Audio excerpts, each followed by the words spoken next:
say thank you so much all for coming. I feel greatly honoured to have this opportunity, and I'm so thankful to Ken for all his wonderful encouragement over the past year. Thank you, Ken, for inviting me. Oh, there we go. Good, we're on. Great, wonderful.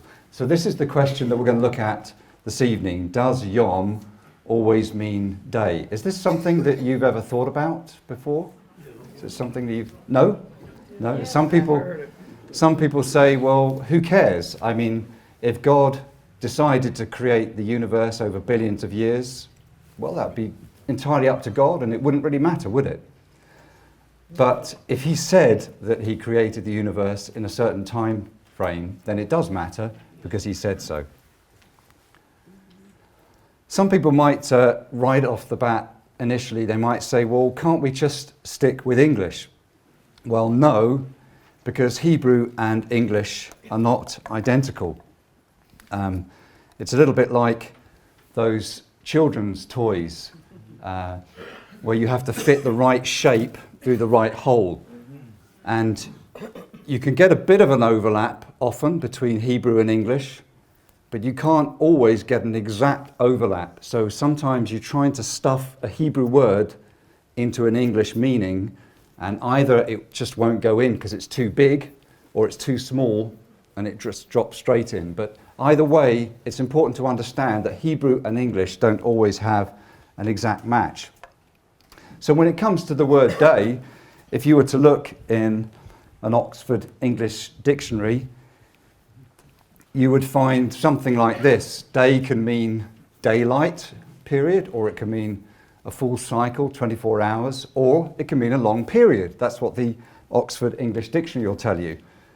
But that doesn't mean it's an exact match with English. I might say something in English like, in my father's day, English businessmen always used to wear a bowler hat when they were going to work. Have you ever seen one of those before? Yeah. Do they wear them in America? No, okay. But my father, when I was growing up, he always used to put one of those on, and then he'd get his briefcase and his umbrella, and he'd walk to the station and get the train to London. So we do have in English the idea that day can mean a period, but that doesn't necessarily mean that it's the same in Hebrew. Okay, well, can't we just accept what the theologians say? Can't we just pick up a nice theology like this one and have a look in there and see what the theologians tell us? Well, no, because they contradict each other. Even theologians that we would greatly respect, who believe that the Bible is the inerrant word of God, they love the Lord, they're committed Christians, but some of them completely disagree. So you can't just pick up any theology book to find the answer. Can't we just look in a Hebrew lexicon? And I bought some lexicons here. Lexicon, by the way, is just another word really for dictionary. And so it lists all the words and gives you a definition of each. Well, the problem there is that they vary greatly in their reliability. Some of them, like Brown Diver Briggs, you've probably heard of that. Halot, Hebrew and Aramaic lexicon of the Old Testament. They usually go by their abbreviations. So we've got Halot, Nidot, T-dot, T-lot. Because the full name is too long. But they do vary in their reliability. Going back to the theologians for a moment, I'll give you an example of how they disagree. Wayne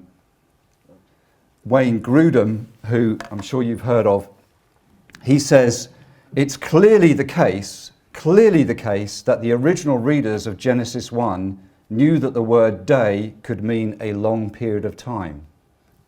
So that's his opinion, that it's clearly the case. But John Walton, who's a respected theologian, says the original Israelite audience would have taken the word Yom in the creation account to refer to 24-hour days. So there you've got two respected theologians with completely contradictory views. Okay, so what are we to do then? We've got all these different sources of information. They seem to contradict each other. Well, I would suggest that with any question in life, and especially with biblical questions, we must start by asking ourselves this question. Are we truly, truly willing and honest before God to submit completely to God's word? That really is the crux of it. Jesus said, if anyone would come after me and be a Christian, let him deny himself, take up his cross. Notice it says daily. That's a challenge, isn't it? Every day in the morning, we should be willing, if necessary, to die for following Christ. That's radical commitment. And follow me. For whoever is ashamed of me, and even, he says, of my words. And later on, we're going to come back to the fact that Jesus said, are there not 12 hours in a day? Have you ever noticed that? Jesus defines what a day is. It's a period of 12 hours. That's what Jesus said. So if we're his followers, we have to accept what he tells us, accept the words that he says. If we're ashamed of him and his words, then he will be ashamed when he comes in his glory and the glory of the Father and of the holy angels. He also said, no one who puts his hand to the plough and looks back is fit for the kingdom of God. So this is all in radical commitment if we're Christians. And Paul similarly wrote, I appeal to you therefore, brothers, by the mercies of God, he's writing to Jews and Gentiles in the Roman congregation, because God has been merciful to Jew and merciful to Gentile, I appeal to you by the mercies of God to present your bodies as a living sacrifice. That's radical, isn't it? A living sacrifice. That's what we're supposed to do if we're followers of Jesus. Do not be conformed to this world and its thinking, but be transformed by the renewal of your mind. Isaiah tells us that the one who is high and lofty and lifted up, he is the one who can transform and bring life to the spirit and transform and bring life to the mind. And that's what God is a master at renewing the mind and renewing the spirit. Now, I've been a Christian for 45 years. My mother explained to me what it meant to follow Christ at a young age, and so I committed my life to the Lord. But when you become a Christian, you don't instantly get it all, do you? You're not perfect. Even Paul said, I am not yet complete and perfect, but I press on. So the Christian life is a process of transformation. And about 10 or 15 years ago, I'm so grateful that the Lord began to reveal to me that even though I'd been a Christian a long time, my mind needed to be changed. And the big issue that he started with was evolution. In England, unlike in America, about 70% of Christians are brought up and taught to accept theistic evolution.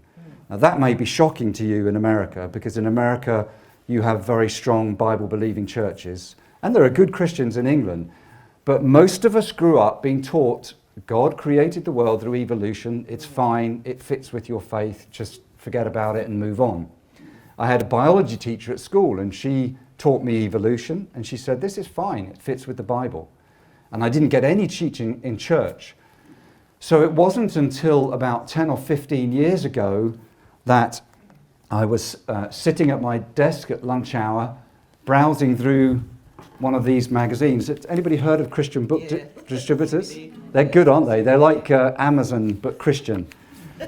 And I came across this book, and it just stuck out to me. I thought, well, that looks really interesting. So I ordered it all the way from the States, and when it arrived, it sat on my shelf for quite a long time. But eventually, I picked it up and started to read it, and I'm sure you've had this experience where you read a book and it changes your life. And reading this book by a biochemist about biochemistry, it wasn't a religious book per se, it just totally changed I realized I had been so deceived. How crazy I had been to think that evolution could occur scientifically. Never mind religiously. It doesn't make any sense according to science. And then once that happened, and once that false idea had been demolished in my mind, then I began to think through, well, does it fit with the scriptures? And I realized, no, it doesn't fit with the scriptures either. But this whole process of transformation was a huge revelation and changing point in my life, because I realized it's possible to love the Lord, it's possible to believe that the Bible is inerrant and still be completely wrong about something. And I think, to me, that humbled me, and I think that we should all proceed, especially those of us in the creation movement, proceed with humility, because our fellow believers who don't accept the way we think things, they may be very sincere and very genuine in their faith, but their mind maybe just needs to be revealed the way that it happened to us. So we all have areas of our life that need God's touch and change.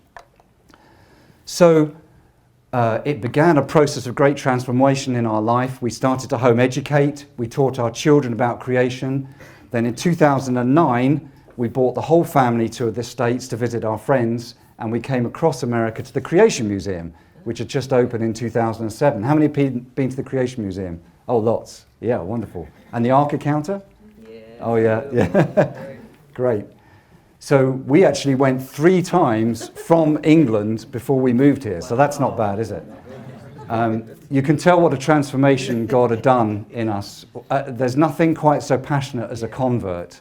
And I did a 180-degree turn from theistic evolution, old Earth, to creation, young Earth. And I just thank God for his grace and mercy in that. And we got to know a few people at the Creation Museum, and one day I had an email, and they knew that I did some Hebrew, and they said, would you please write an article for us? We've had somebody write in, and they have a question. It was a very good question. They'd read in 2 Chronicles 21:19 a translation of years for the word day. So their question was, well, in young earth creation, we usually say that wherever you have the word day and a number, it's always a literal day. You've heard that, yeah? Yes. Yeah. Day. Right. So why, in this one instance where we have day and number, is it translated as years? Well, I didn't know the answer to the question, but I said, yes, I'll look into it. And 9 years later, we're here. I spent 3 years investigating this, and in the course of investigating it, I became passionate about wanting to dig deeper into God's Word, to understand the original languages. And so my study still hasn't been fully published, but the paper ended up being... let me just put up the verse so you get the context. Okay, this is the English Standard Version. In the course of time, at the end of 2 years, and the ESV is like 94% of the translations that I looked at. I looked at 182 translations, 169, you can see why it took 3 years, 169 printed Bibles. So I looked at the original, the Greek, the Hebrew, Greek, Syriac, Aramaic, Latin. Then I looked at the modern translations, English, Dutch, French, German, Spanish, Chinese, Hindi, and Urdu. I also found 13 commentaries that dealt with this issue and their translations, and ended up writing 166 pages with 15 appendices. So, all on this one verse. My poor wife, she was exasperated by the end of it.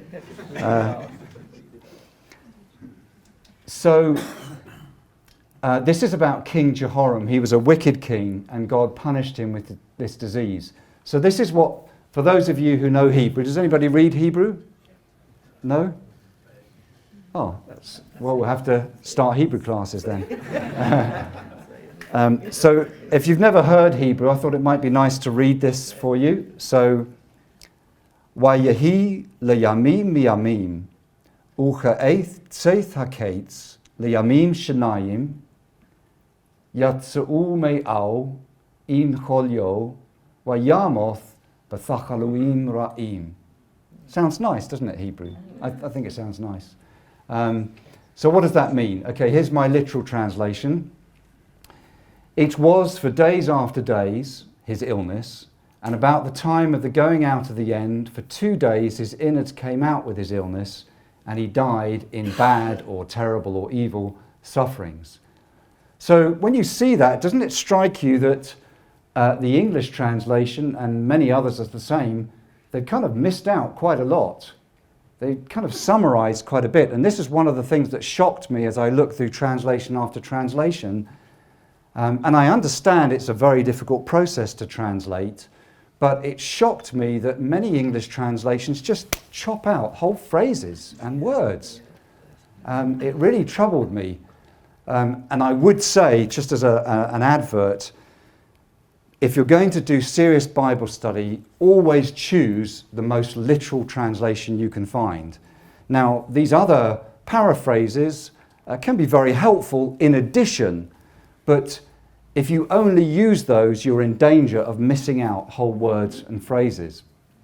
So what this literally says, and I think there's no reason why we can't take this literally, is that Jehoram had a terrible disease, and some think he had a rectal prolapse, but whatever it was, part of his body came out, and if part of your body comes out, you're not going to survive very long.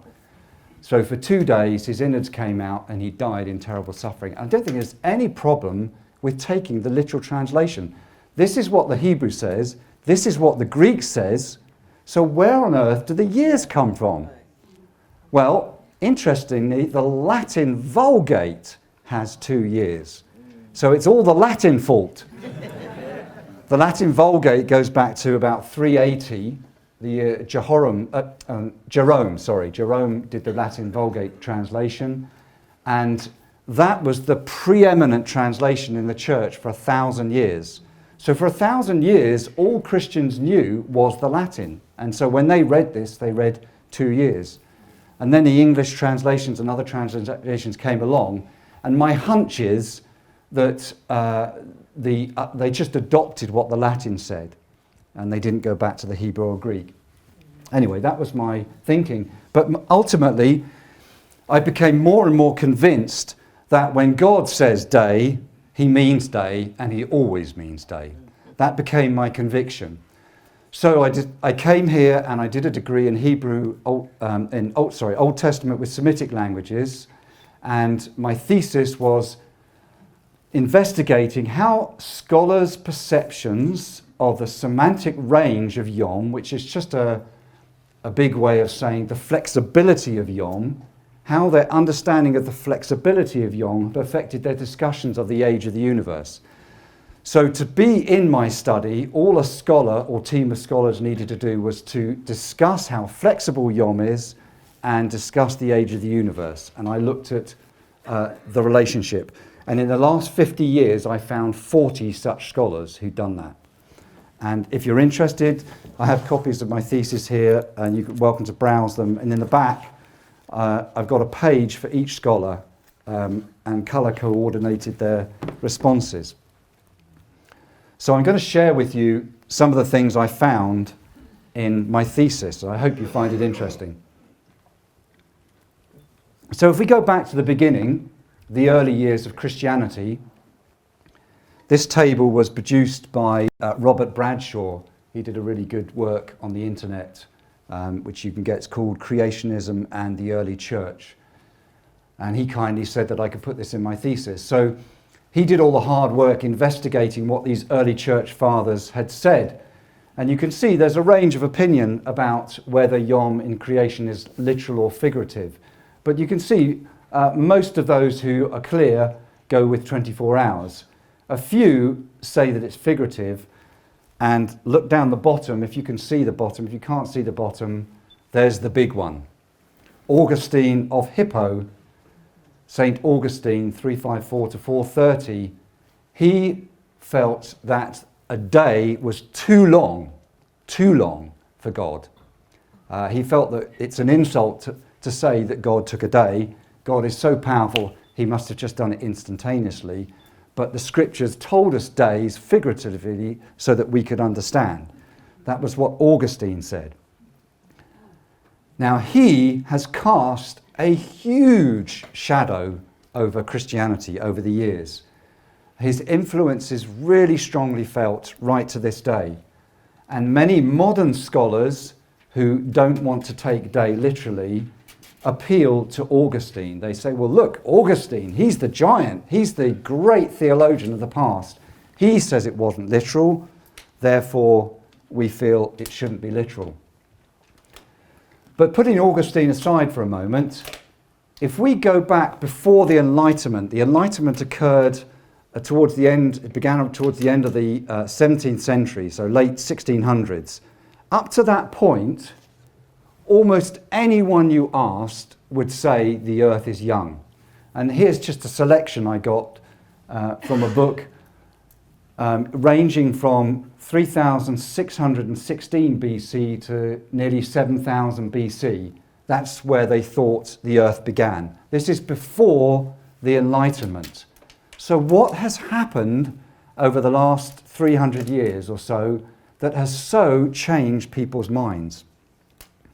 Well, first of all, and what was interesting to me, maybe you knew this, but what was interesting to me to discover was the very first thing that happened was the growth of geological uniformitarianism. That's just a big long word, and what it means is that in geology, the study of the earth and the soil and river erosion and things like that, the geologists believe that everything has happened the way that it always happened. It's been uniform. So if you look at a river eroding the banks, you see that it happens slowly. Therefore, if you extrapolate backwards, the earth must be millions and millions of years old. But we mustn't forget the fact that behind this, there was a growing rebellion against God. So I think people were looking for excuses for rejecting the Bible. But this is just key to get this order, because Darwin, on his voyage on the Beagle to the Galapagos Islands, he was reading a book. Do you know which book he was reading? A geology book. He was reading Charles Lyell's geology book. You can't have evolution without millions of years. And he read a geologist saying the earth is millions of years old, and then it helped Darwin to promote his theory. People had had the idea of evolution before that, but Darwin needed the billions of years. And what struck me as I did my work on my thesis is these two pillars were erected: geological uniformitarianism and Darwinian evolution, and they stood strong and firm and won the day in the scientific community, in schools, education, in all sorts of areas of life. They won the day for a few hundred years. What we're seeing now amongst people who are honest is that Darwin's theory of evolution is now seen to be a disaster. It's got so many holes in it. If you're really honest, you can see that it just does not make sense from many angles. So we're seeing this pillar crumbling, at least amongst those who are honest. And my belief is that we will eventually also see this crumble and fall away. And we'll, hopefully, God willing, amongst those who are honest anyway, will return to pre-Enlightenment times from this regard. James Barr was a Scottish theologian, and he was hugely influential. He attacked fundamentalist Christianity. He wrote this book in 1978, Fundamentalism, and he didn't like fundamentalism. He didn't like Christians who said the Bible is inerrant. He was a minister, I think, of the Church of Scotland, but he really attacked fundamentalism. So I don't like some of the things he says, but I do like quite a lot of the things he says, and I think in this regard, he really hit the nail on the head. The scientific evidence for the long duration of the beginnings of the world has become too strong to withstand. Okay, so since the Enlightenment, he's saying the evidence is just too strong for an ancient world. A literal interpretation would mean pitting the Bible against scientific truths which fundamentalist intellectuals now themselves accept. So he's saying many Christians have accepted the long ages, so they have a dilemma. it would in turn force the admission that the Bible in this respect had been wrong. In order to avoid this, and here's the key, the conservative interpreter moves over into a non-literal exegesis. Only this will save the inerrancy of the Bible. So do you follow that line of what's going on? So the evidence for long ages has been overwhelming. The theologians have accepted it, so they have to depart from a literal translation of the Bible. And this is what he says: how are the mighty fallen, and how ridiculous a mouse has the mountain of fundamentalist interpretation brought forth. And I think that his criticism, though it's scathing, does ring true, sadly. So these are the kind of things, and you maybe have heard this, these are the kind of objections that people give when they question what day means. This is, I tabulated them all, and this is the number one, the most common reason. They say that the seventh day cannot be an ordinary day, since it does not conclude with the formula there was evening, there was morning, and Hebrews 4 indicates that it's an ongoing day.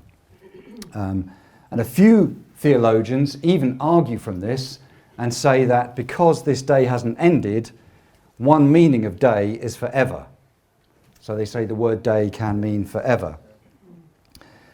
But I think this is very misleading, because it's clear that the creation account is documenting for us what God did within each day. The beginning of the day, then he did this, then the end of the day. And all that the seventh day is telling us is that God ceased from his creating activity. So I don't think there's any problem at all with there not being the closing formula. Okay, this is another reason people give. The sixth day is too long to be a normal length day. People say things like, well, Adam couldn't have counted and named, he couldn't named all the animals in one day.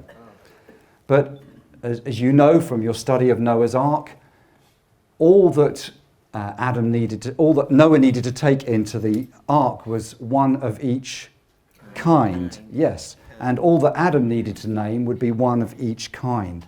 So there's no reason why it couldn't have been an ordinary day.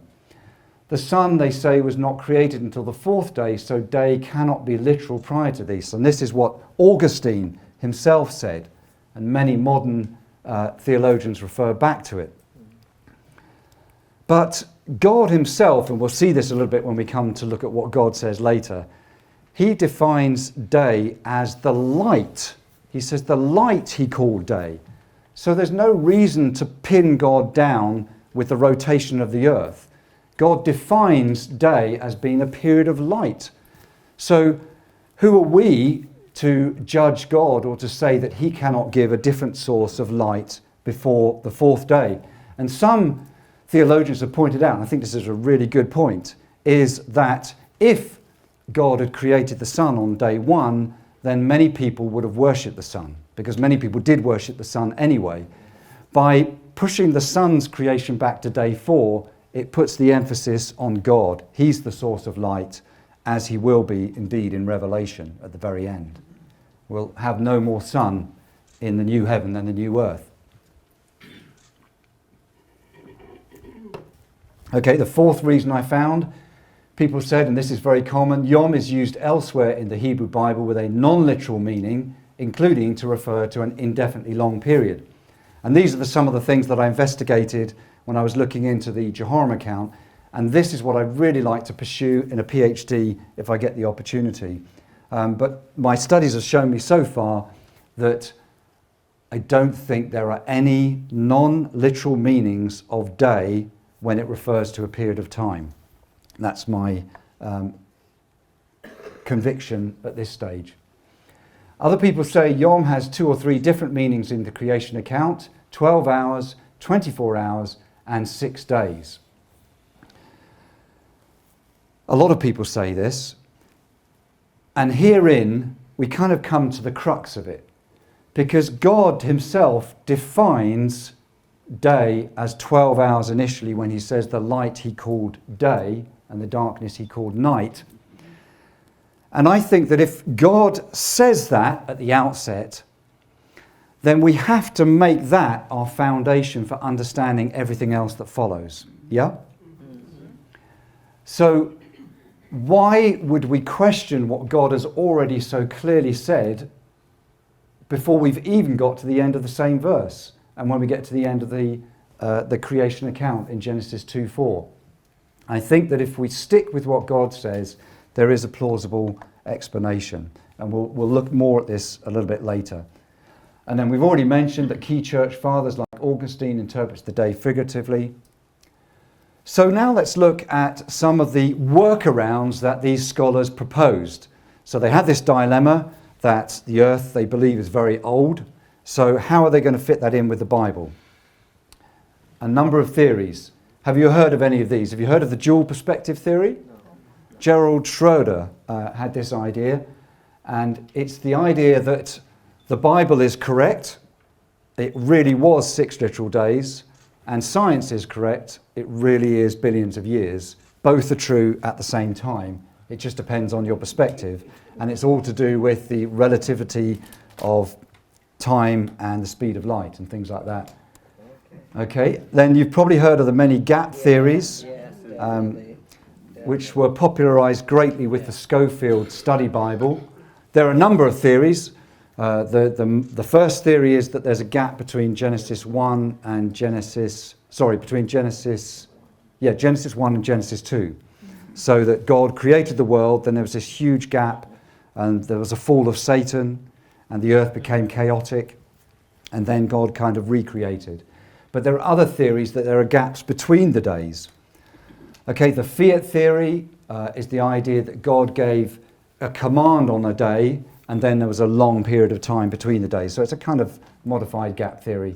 The Revelatory Day Theory is that God revealed creation in 6 days to Moses. It was just a revelation of 6 days. Historical creationism is an interesting one. This was proposed by John Sailhammer, and he had this idea that the word beginning could be very, very long. So in the beginning there was a hugely long creation, and then when we get to the creation account itself, that is God preparing the land of Israel for people to live in, for Adam and Eve, and then later for Abraham. So he kind of sees 2 creation accounts in the one. The cosmic temple inauguration theory is John Walton's, and that's a more recent idea, and he says that God created the world, and then within a period of 6 days he inaugurated his creation. And this is based on a parallel with Near Eastern ideas and myths. Then we come to a very popular one, the day-age theory. And this was advocated by many scholars, including more recently by Gleason Archer and Hugh Ross, the day-age theory. And because it's so popular and because it really challenges the meaning of day, I'm going to just look at it in a bit of detail. Are you all following so far? Yeah. I hope it's not too much information. Just take away what you feel you need to take away from it. Okay, this is what Hugh Ross says quite recently in 2017. Day-age creationists believe God miraculously transformed the earth and created all its life within 6, he calls them literal days, that is 6 long but finite time periods. The Hebrew word yom, he says, translated day, has 4 distinct definitions. And this is very common that you will see something along these lines. All of which are literal, according to him, in the sense that they fall within the strict, accurate meaning of the word. So he says there's part of the daylight hours, I'm not quite sure where he gets that idea, all the daylight hours, 1 rotation of the earth, and a long but finite time period. And so that's what they latch on to. And this can be dangerous, this kind of almost like a candy store approach, that you pick up a lexicon and you look at a word meaning and it's got meaning 1, 2, 3, 4 and 5, and you think, I think I like this meaning in this particular instance. Well, that's not a legitimate way to do careful Bible study, because words have core meanings that tend to occur right across all their cases, maybe what we'd call the literal, and then you do occasionally get other meanings that go along. So he also concludes, in the Hebrew Bible, there's no word other than yom for a long but finite time period. Right, so I'm going to challenge some of these contentions they make. Well, the first is that I've said in Genesis 1:5, this is the way that God defines day, the period of light in the cycle. So that's God's definition. He talks about literal meaning, but I think it's a very confusing way of talking about literal. For many, many words, there is a semantic range, a flexibility of meaning, but it's almost always very, very clear what the literal meaning is and then what any figurative meaning is. And they're different. Something can't be figurative and literal at the same time. So either we're talking about real water, or we're talking about water as a metaphor for maybe abundance or refreshment. And so I did a few examples here in Hebrew and in Greek. Let's look at some more similar examples from the Bible. A rock is either literal, as in Exodus 17:6, or it's a metaphor for God in Deuteronomy 32:4, but it can't be both at the same time. Foxes in Judges 15:4 are small furry animals with a tail, and the fox in Luke 13:32 is Herod. Clearly Jesus doesn't think that Herod has a tail and comes out at night scavenging. It's a metaphor. Now, parables are a particular unusual incident where there are two sets of reference occurring at the same time, but nevertheless the seed is the seed and the metaphor is the word of God. So there's kind of two levels in a parable. They're rather unusual circumstance. So let's look at the idea that day-age advocates propose, that it could be a very long time. How many have heard the idea that, quoting from the Bible, well, it says a day is 1,000 years? You heard that idea? Yes, all the time. This is very, very popular, but I think it's incredibly easy to dismiss, and here's why. About half a dozen times there is a phrase in Hebrew, which I'll translate it. It goes roughly like this: something is like something in the eyes of someone. Okay, something is like something in the eyes of someone. Here's some examples. Jacob so loved Rachel that he served for her 7 years, but the 7 years seemed in his eyes like several days because of his love for her. Now, who thinks because of that several days equals 7 years? It just means it was like that to him because of his love. Okay, here's another example from Numbers. There we saw the Nephilim, the sons of Anak, who come from the Nephilim, the giants, and we seemed like grasshoppers to ourselves, and so we seemed to them. Were the Israelites grasshoppers? No, but they seemed like grasshoppers, okay? And then we have another example, 1 Samuel, but here we go down to the one that's so often quoted, Psalm 90 verse 4. For 1,000 years seem to you, O Lord, as a day, yesterday that passes by, or a watch in the night. So, are 1,000 years a day? No, they just seem like a day to God because He's Almighty God and He's eternal. So this should once and for all nail it on the head. You can't use Psalm 94 to say that a day equals 1,000 years. Okay, so we've dealt with that. Then there's the framework interpretation, which is become really quite popular more recently. This is the idea that the creation account is figurative, poetic. It gives us a kind of nice literary explanation of what happened. And here I'd like to make a point that I think is really important. We who are young earth creationists who believe that the creation account gives us a real account of what happened, it doesn't mean that we're some kind of brutes that we don't appreciate literature. Because the creation account is a beautiful literary account. The way that it's structured, and there was evening and there was morning one day, and there was evening and there was morning. the second day. It's beautiful. It is beautiful. It's a great literary work. But just because it's literary doesn't mean it's not literal. Okay, you can have the two together. And then finally, we have the analogical days position, which is proposed primarily by C. Johns Collins. Okay, so just an overview of some of the ideas that people have come up with to avoid young earth creationism. So this, in a picture, summarizes my thesis. I like pictures. In my first draft, I did these as clouds, but my professor said, that looks a bit childish, change them to circles. So this diagram, in one sense, doesn't say an awful lot. What it really tells us is that apart from these two theories, with the other theories, you can have a range of views on how flexible the word day is. So you find some people who say, like John Walton, who says that the word day is actually really precise and we've got to be really careful how we use it. But he believes in the cosmic, which one was it? The cosmic temple inauguration theory. So he doesn't believe necessarily in young earth, but he believes we should be careful about the semantic range of yom.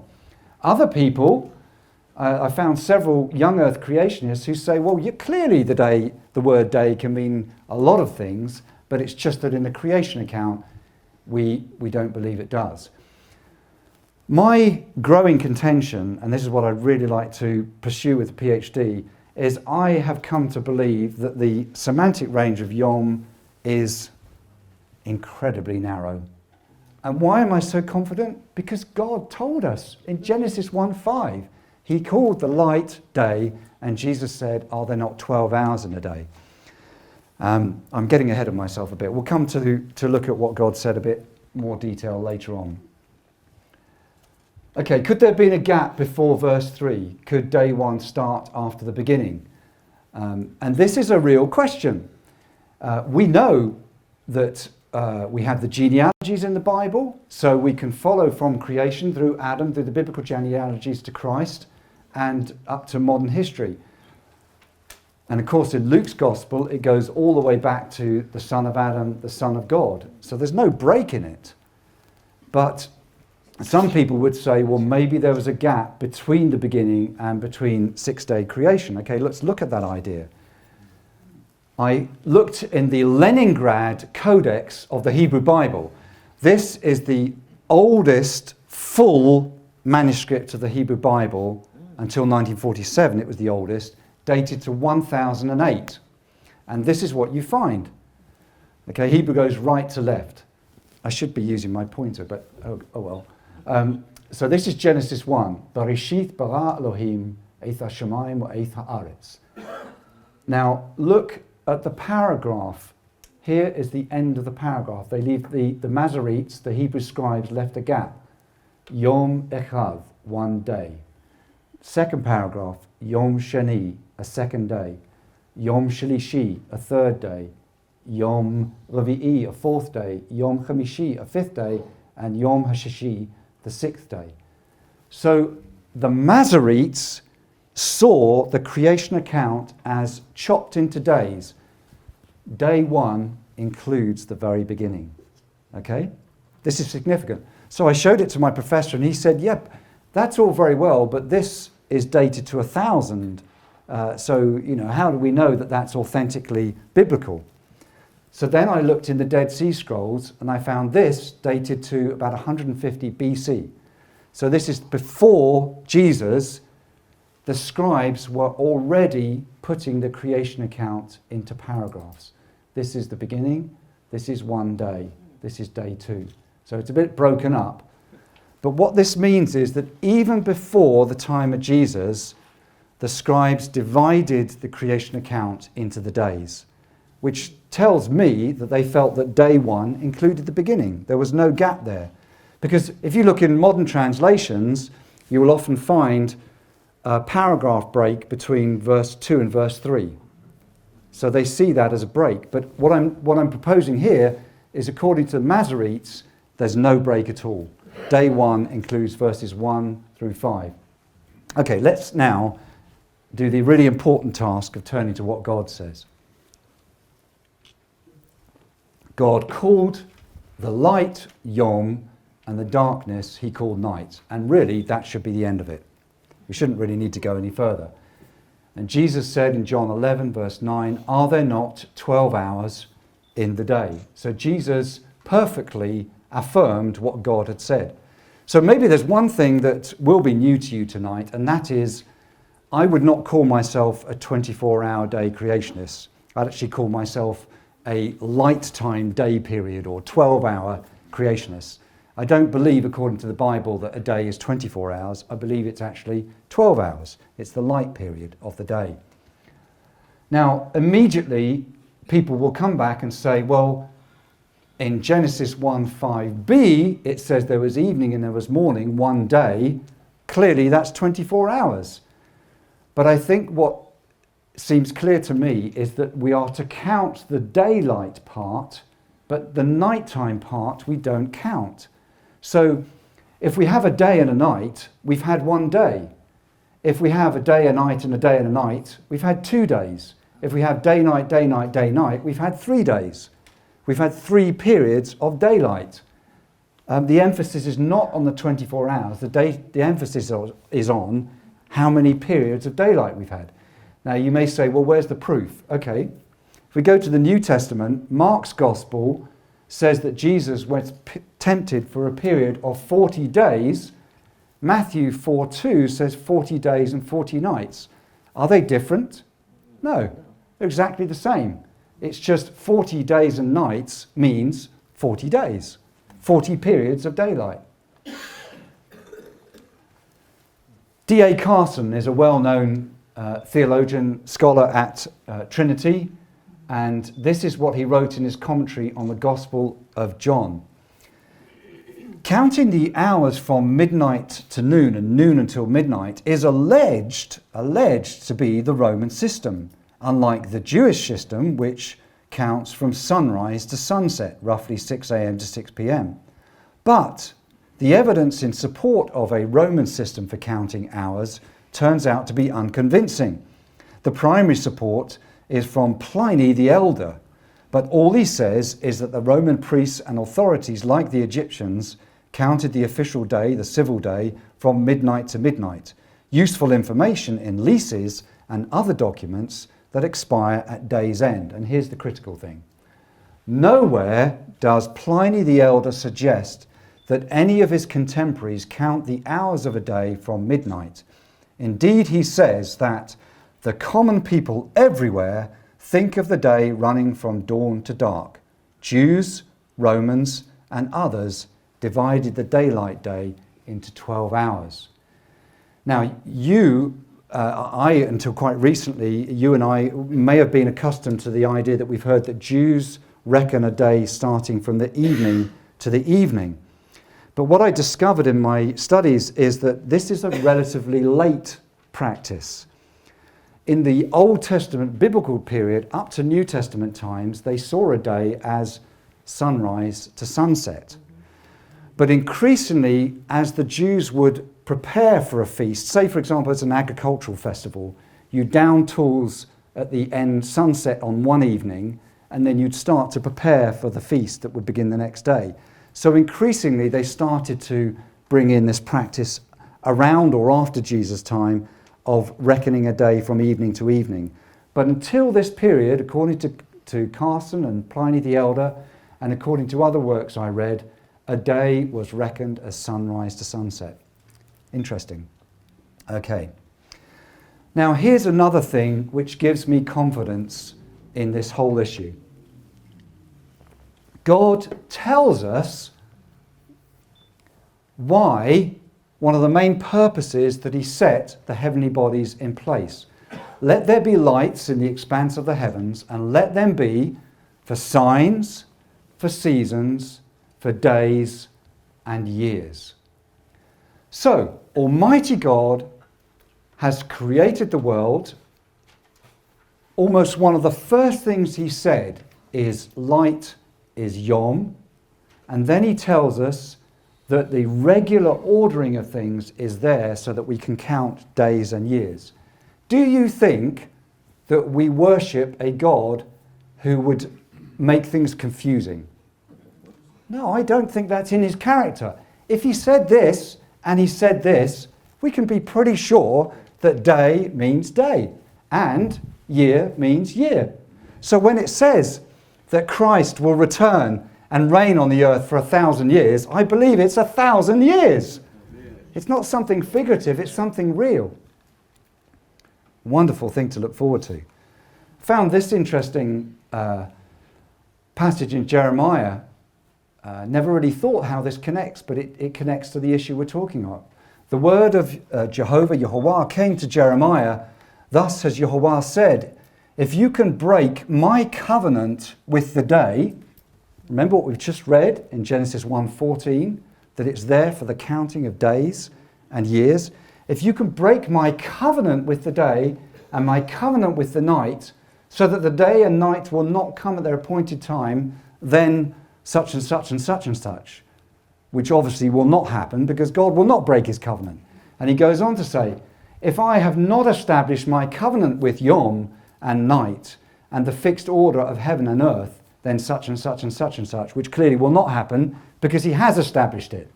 So God has actually made a covenant with day and night and the fixed order of heaven.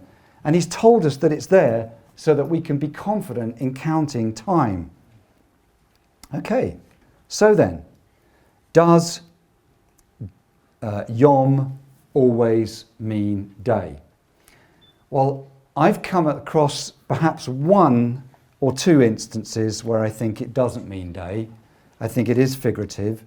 For example, in John chapter 9, Jesus saw a blind man, blind from birth, and his disciples asked him, Rabbis, who sinned, this man or his parents, that he was born blind? Jesus answered, it was not that this man sinned or his parents, but that the works of God might be displayed in him. We must work the works of him who sent me while it is day. Night is coming when no man can work. As long as I am in the world, I am the light of the world. So I think Jesus is doing a play on words here, that Yom, God said that light is Yom, and he's saying, as long as I am in the world, it's day, if you like. But notice that this is figurative of his presence in the world. It's not to do with marking time. And my contention is, any passage that clearly is there for marking time, if you read the word day, I think it means a 12-hour period. I think we can be confident because of the issues that I've laid before you. Now, having done all of this study on creation and Jehoram in 2 Chronicles, more recently it has struck me, well, if God really means what he says and says what he means and he's consistent, then the day of the Lord is a day. Now, some people said to me, even young earth creationists said, don't go there, don't touch that. That's a hot potato.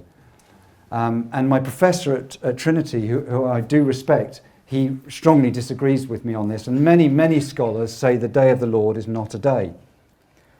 But if we are to take God at his word, and if he's told us in creation what a day is, and he's told us that wherever day is said, it's reliable, then I think the day of the Lord is a day. In the prophets, you quite often read things like, in those days and at that time. So they have the vocabulary if they want. If they want to be vague and general, they have the vocabulary, don't they? So if they choose not to use in those days and at that time, and instead they say on that day, then I think we should take them at their word. They mean on that day. So the day of Yehovah, the day of the Lord, is a huge theme in the Old Testament. It occurs 16 times explicitly, but quite a lot of other passages refer to it. Now, I know this is very small, but I just wanted you to be able to see the whole screen.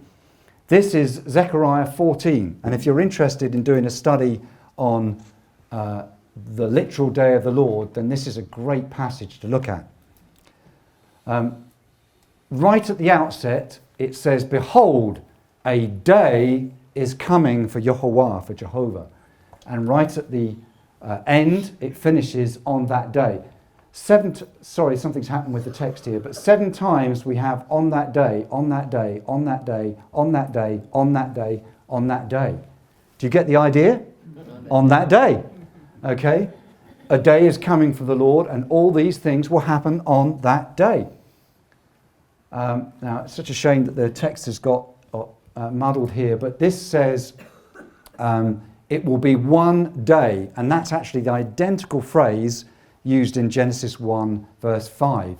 It says that this day will be one day, a unique day.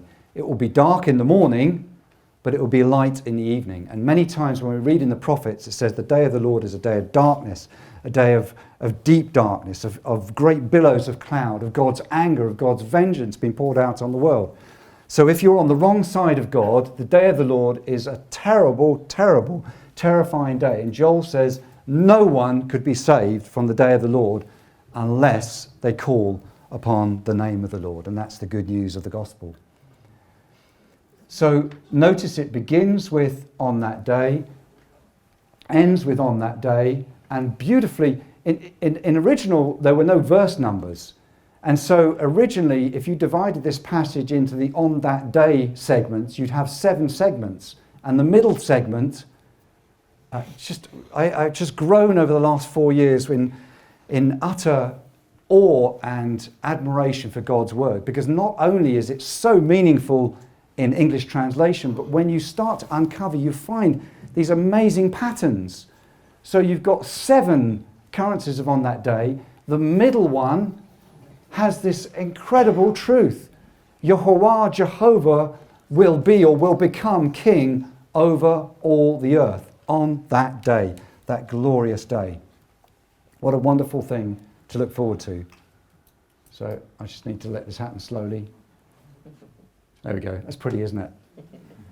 So he will become king over all the earth. And I'm sure you know that modern song, There Is a Day, by Nathan Fellingham. Do you know that?